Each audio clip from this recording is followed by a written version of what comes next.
नमस्कार। ग्रहों की गोचर स्थिति पर रेगुलर वीडियो पाने के लिए साप्ताहिक राशिफल, मासिक राशिफल, त्रैमासिक राशिफल और ग्रहों के बाकी गोचर पर भी रेगुलर अपडेट्स पाने के लिए, जिसके हिसाब से आप अपने जीवन में थोड़ी गाइडेंस प्राप्त कर सके, इसके लिए मेरे चैनल को अवश्य सब्सक्राइब करें। जिन लोगों ने सब्सक्राइब कर रखा है वो ऑल ये जो नोटिफिकेशन सेटिंग होती है इसको क्लिक करें, क्योंकि कभी कभी कुछ लोग बोलते हैं उनको नोटिफिकेशन नहीं मिलती। आशा करता हूं चैनल को सब्सक्राइब करेंगे और रेगुलर वीडियोस अवश्य आप देखेंगे। नमस्कार। ओम गणेशाय नमः। ओम नमः शिवाय। मैं निखिल ज्योतिष आचार्य आप सभी का मेरे चैनल पर पुनः स्वागत करता हूं। आशा करता हूं कि आप सभी स्वस्थ होंगे। महादेव की कृपा आप सभी पर सदैव बनी रहे। ये वीडियो टॉरस यानी कि वृषभ के लिए बहुत विशेष है, क्योंकि वीडियो है 22 जून से 28 जून 2026 के साप्ताहिक राशिफल के बारे में। कैसा रहेगा आने वाला सप्ताह वृषभ के लिए, टॉरस के लिए। जो मेरा साप्ताहिक राशिफल होता है वो प्रमुखतः चंद्रमा और उनकी गति पे आधारित होता है। नए दर्शकों के लिए बता दूं, जो रेगुलर व्यूअर्स हैं वो आगे बढ़ सकते हैं। चंद्रमा बहुत ही विशेष ग्रह है, विशेषताएं चंद्रमा की बहुत हैं। लेकिन जब हम साप्ताहिक राशिफल की बात कर रहे हैं तो पहला तो उनकी तेज गति, फिर उनका मन का कारक होना, और फिर उनकी एक क्वालिटी कि वह जिस भी भाव, राशि, ग्रह आदि के साथ संबंध संपर्क साधते हैं अपने गोचर में, उनको बहुत ही एक्टिवेट कर देते हैं। इन सभी कारणों से चंद्रमा का जो गोचर होता है वो बहुत विशेष बन जाता है। चंद्रमा के गोचर के कारण हमारे मन, मस्तिष्क, विचार, स्वभाव, सोचने के तौर तरीके, दृष्टिकोण, हर चीज पर डायरेक्ट इम्पैक्ट पड़ता है। उसको समझने के लिए साप्ताहिक राशिफल विशेष होता है। इस अंधकारमय जीवन में ज्योतिष एकमात्र विद्या है जो हमें थोड़ा सहारा देती है, गाइड करती है। भले ही राशिफल बहुत ही सामान्य आधार पर दिए जाए, लेकिन एक जनरल गाइडेंस के लिए बहुत उपयोगी होते हैं। यदि आपकी लग्न राशि या चंद्र राशि टॉरस है, वृषभ है, दोनों ही देख सकते हैं गाइडेंस के लिए। जहां से सूट और रेट ज्यादा करता है वहां से देखिए। व्यक्तिगत तौर पे मेरा मानना है लग्न से यदि आप देखते हैं तो अच्छा, इनकेस नहीं पता है तो चंद्र राशि से भी इसको देख सकते हैं।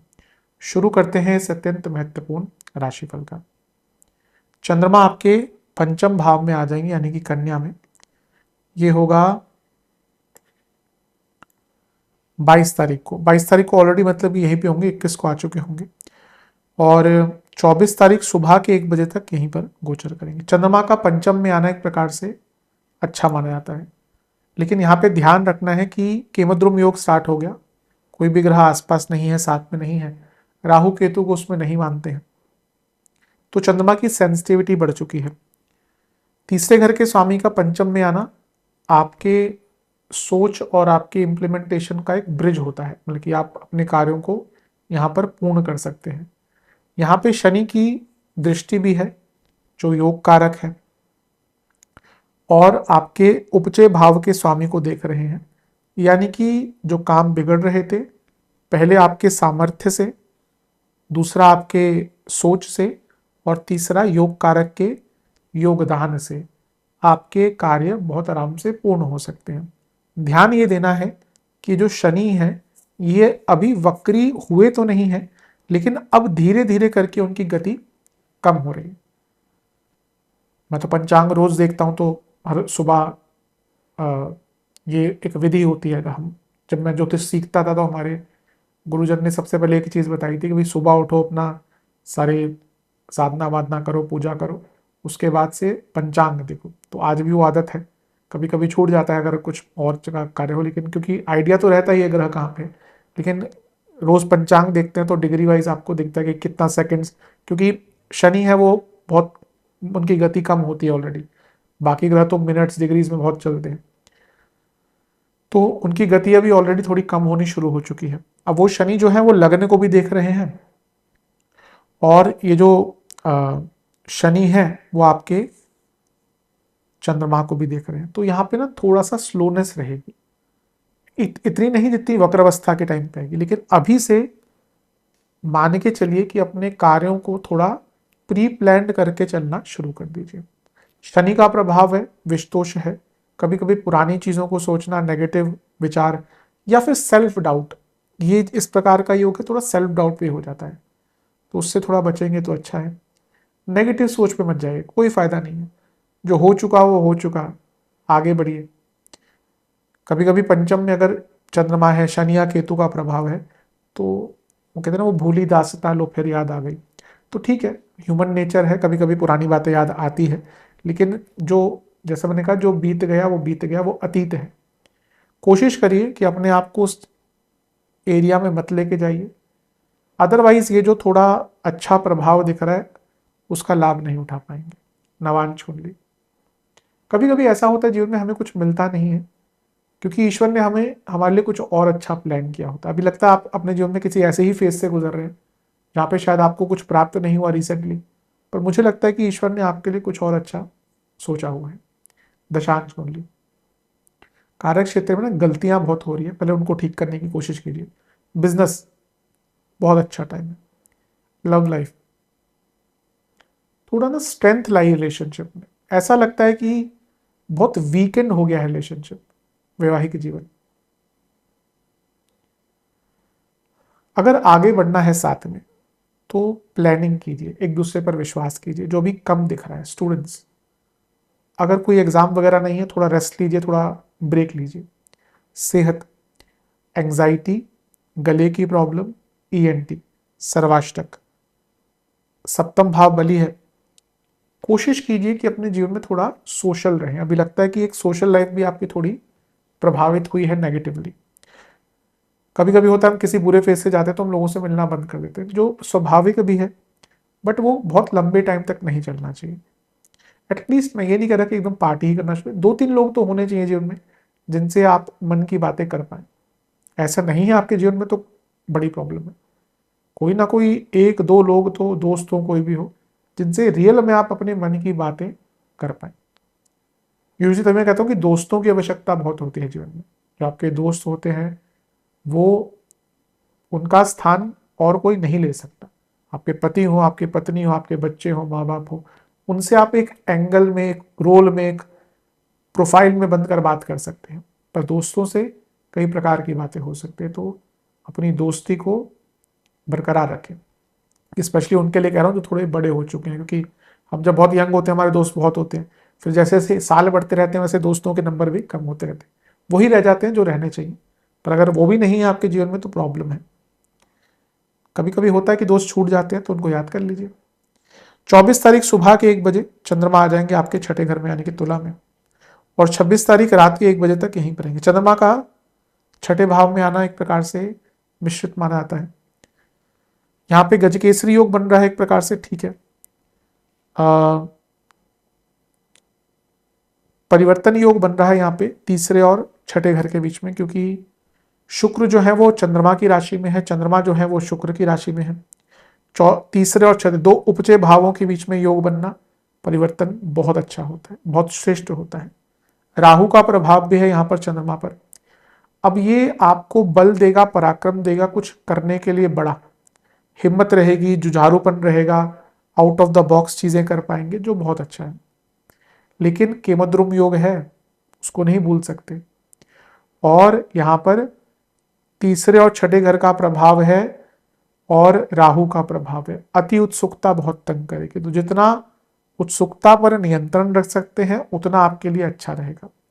नवान कुंडली बता रही है कि हाँ, कुछ महत्वपूर्ण कार्य करने के लिए टाइम अच्छा है, लेकिन ऐसा नहीं कि हड़बड़ी करना शुरू कर दिया। फ्रस्ट्रेशन इस टाइम पे बहुत रहने वाली है। दशांश कुंडली, बहुत लोग आपको लुकअप टू करते हैं, तो कार्य क्षेत्र की बात कर रहा हूं मैं, तो अगर ऐसा है तो उनको गाइड करिए। अदरवाइज यहाँ पे आपको लीडरशिप दिखाने का मौका मिल सकता है। अगर आप बड़े लेवल पर नहीं है, अगर आप बड़े लेवल पर हैं तो लोगों को गाइड करिए। कभी कभी होता है, अभी आपके पास 15 साल का एक्सपीरियंस हो गया, तो आपका एक दायित्व बन जाता है जो यंगस्टर्स आ रहे हैं उनको। अब कुछ कुछ लोग अलग प्रकार के होते हैं, मैंने देखा है, मैंने सुना भी है। जैसे मैं कई बार बोलता हूँ मैंने बहुत ज़्यादा जॉब नहीं करी, लेकिन जितना अनुभव है लोगों को देखकर, अपना भी देख जितना रहा है, कुछ लोग भले 35-40 के भी हो जाए, कोई यंगस्टर आता है ना तो उससे एकदम एनवी, बहुत जलसी भावना आ जाती है कि ये कैसे आ गए। मुझे अपना भी थोड़ा याद आता है, मैं जब ज्वाइन किया था अपना पहला जॉब, तो मैं एज ए मैनेजमेंट ट्रेनिंग किया था, तो अच्छी पोस्ट थी, पर जो लोग बहुत पहले से काम कर रहे थे, मैं उन्हीं के पद पे कुछ टाइम ट्रेनिंग के बाद जाने वाला था। तो एक बहुत ऐसी फीलिंग देखी, बल्कि मेरी तो कोई गलती नहीं थी, मैं चुन के अगर आया। तो ये कई बार देखा है मैंने कि जो बड़े पद पे होते हैं लोग, वो भी थोड़ा सा एक जेलसी की भावना रखते हैं यंगस्टर से, ये नहीं होना चाहिए। हर व्यक्ति का अपना भाग्य है, अपना प्रारब्ध है। तो अगर आप बड़े लेवल पर हैं तो हो सके तो गाइड करिए बिजनेस। मेरे हिसाब से ये ऐसा समय है कि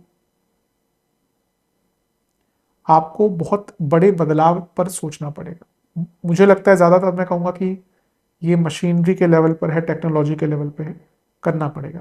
लव लाइफ हो सके तो अपने पार्टनर के लिए कुछ अलग कीजिए, क्योंकि ऐसा लग रहा है चीज़ें बहुत बोरिंग हो चुकी है वैवाहिक जीवन। सेम चीज़ कहूँगा जो अभी मैंने रिलेशनशिप के लिए कहा। स्टूडेंट्स, बहुत अच्छी कोई न्यूज़ आपके लिए आती हुई दिख रही है। एग्जाम वगैरह अगर पढ़ता है इस टाइम पे बहुत अच्छा करेंगे। सेहत की जहाँ तक बात है, आपको पेट की प्रॉब्लम, एसिडिटी तंग करेंगे ज़्यादा, थोड़ा एंग्जाइटी और थोड़ा फ्रस्ट्रेशन रहेगी। तो मानसिक अगर कोई ऑलरेडी रोग है तो ध्यान दें। सर्वाष्टक में आपका लग्न अत्यंत बली है, ये अंकित कर रहा है कि बड़े कदम जो उठाने हैं उनकी तैयारी, ये भाग्य जो है हफ्ते का उसके वो करने के लिए अच्छा है। 26 तारीख दिन के 1 बजे 1 PM चंद्रमा आ जाएंगे आपके 7वें घर में और सप्ताह के अंत तक यहीं पर रहेंगे। चंद्रमा का सप्तम में आना देखिए न्यूट्रल होता है, लेकिन यहाँ पे चंद्रमा पर प्रभाव देखिए। पहला तो नीच के हो गए, केमद्रुम योग बना ही हुआ है, ऊपर से मंगल की दृष्टि है जो 12वें घर के स्वामी हैं और आपके मारक भी हैं। तो ये थोड़ा प्रॉब्लमेटिक है। सबसे पहले तो चंद्र मंगल योग बन रहा है, ये अच्छा है, इसका लाभ उठाइए। गुरु की दृष्टि है, ये भी ठीक है। बिजनेस में बदलाव लाने का जो मैंने भी कहा था मौका मिल सकता है, लेकिन चंद्रमा नीच के हैं, अपनी इमेज को लेकर ध्यान दीजिए, स्पेशली पब्लिक लाइफ में, सोशल लाइफ में। लड़ाई झगड़े हो सकते हैं फ्रस्ट्रेशन के कारण, और क्योंकि मंगल 12वें घर के स्वामी भी हैं, मंगल खुद मंगल का तत्व लेकर चलते हैं, तो ये थोड़ा इंजरी का भी योग बन रहा है। अपनी इमेज को लेकर आपको हफ्ते के अंत में बहुत ध्यान देना है। किसी की बातों में आकर किसी और से लड़ाई नहीं करनी। वृषभ वाले हमेशा मैं कहता हूं कि कूल स्वभाव होता है यूजली, गुस्सा भी इनको थोड़ा देर से ही आता है, लेकिन जैसे जब आता है फिर तो अलग ही बात है। तो यहां पे अपने गुस्से पर नियंत्रण रखें, क्योंकि चंद्र मंगल योग बन रहा है। पब्लिक लाइफ में, सोशल लाइफ में, कार्य क्षेत्र में, बिजनेस में बड़े लड़ाई झगड़े हो सकते हैं। Same goes with married life. Navamsa कुंडली बता रही है कि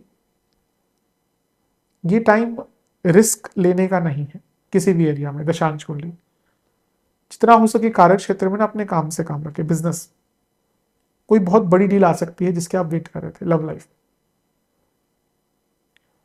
कनेक्शन, कम्युनिकेशन, हीलिंग, ये कुछ चीजें हैं जो रिलेशनशिप में आप दोनों का एक दायित्व है एक दूसरे के प्रति। अगर एक पार्टनर थोड़ा डाउन फील कर रहा है, लो फील कर रहा है, तो सेकंड पार्टनर जो दूसरा पार्टनर है उसकी ये दायित्व है कि उस टाइम पे हेल्प करें। मैं कभी हमेशा कहता हूं कि केवल अच्छे मौके ही, अच्छे मोमेंट्स ही आप अगर ढूंढ रहे हैं तो रिलेशनशिप नहीं चलेगा, क्योंकि वो तो बहुत कम होंगे। जो पार्टनर क्यों बनाता है व्यक्ति कि अच्छे और बुरे का साथ मिले, केवल अच्छे का नहीं। और मैं हमेशा कहता हूं अच्छे मोमेंट्स तो कम होते हैं, उनको चेरिश किया कीजिए। मुश्किलें, बुरे मोमेंट्स ज़्यादा आएंगे, वहीं पे आपका एज अ पार्टनर टेस्ट होता है, या आपके पार्टनर का टेस्ट होता है वैवाहिक जीवन। बहुत कंट्रोलिंग मत बनिए, ऐसा लग रहा है बहुत कंट्रोलिंग हो रहे हैं स्टूडेंट्स। जितना हो सके ना अपनी ऊर्जा को सही डायरेक्शन में लगाइए। आप अपनी ऊर्जा को बहुत खंडित कर रहे हैं, बहुत खराब जगहों पे लगा रहे हैं। हफ्ते के अंत में भी यही दिख रहा है। सेहत,